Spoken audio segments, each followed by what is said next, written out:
remembering why I like the book so much. So I think that people will enjoy it. I think it's useful also for Muslims, not just for non-Muslims. What I appreciate about the book is that there's two ways religion is looked at in the West. They call them, in vocabulary of religious tradition in universities, normative approaches and descriptive approaches.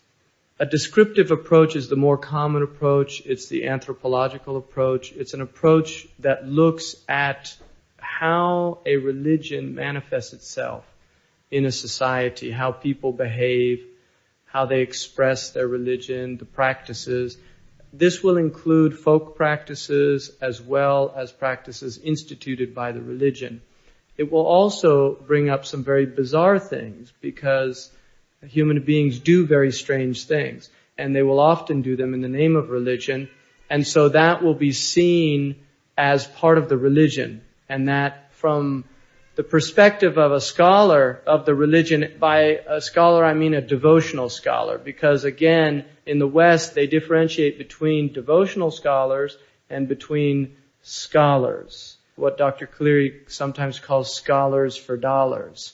Those are people who earn their living in institutions, and so they will study something as a way of making their living, whether they believe in it or not.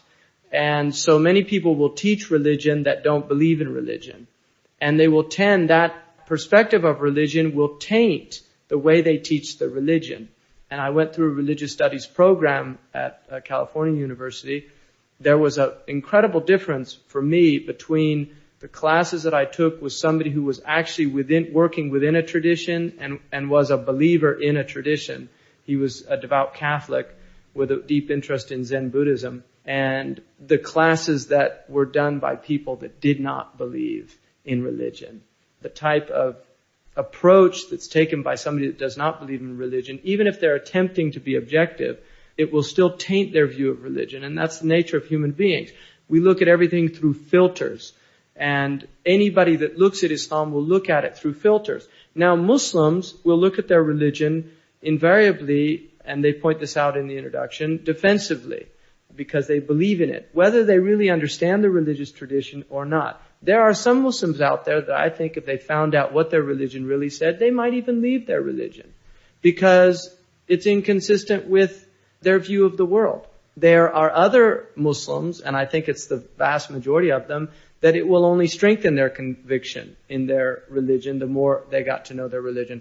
There are some non-Muslims, if they studied Islam, they would convert to Islam. There are other ones, it will actually increase their belligerence towards Islam. And then there are other ones that they might not convert, but they will have a deep respect for the tradition. So everybody brings filters to whatever they look at.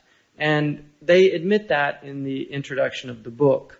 So what I want to do is just look here a little bit quickly at the preface and then go into the introduction. One of the things that they explain that they're attempting to do is explain Islam both to Muslims who, as a general rule, know nothing about their religion but are defensive. And that is very true. Most Muslims don't know anything about their religion in any deep sense of the word. If you actually ask them to tell you things, you would be surprised at how ignorant many, many Muslims are.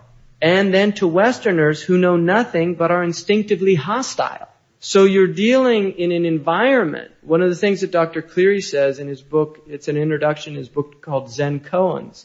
He says that an American who believes him or herself to be liberal, open-minded, unprejudiced, will display the most extreme prejudices if asked about Islam, a religion that he probably knows absolutely nothing about, but immediately will begin to voice opinions about which, if he voiced them about something else, he would feel he was prejudiced, that it would be unfair to do that. So it's very interesting, the hostility that a lot of people have. There are many reasons for that hostility. There are historical reasons for that hostility.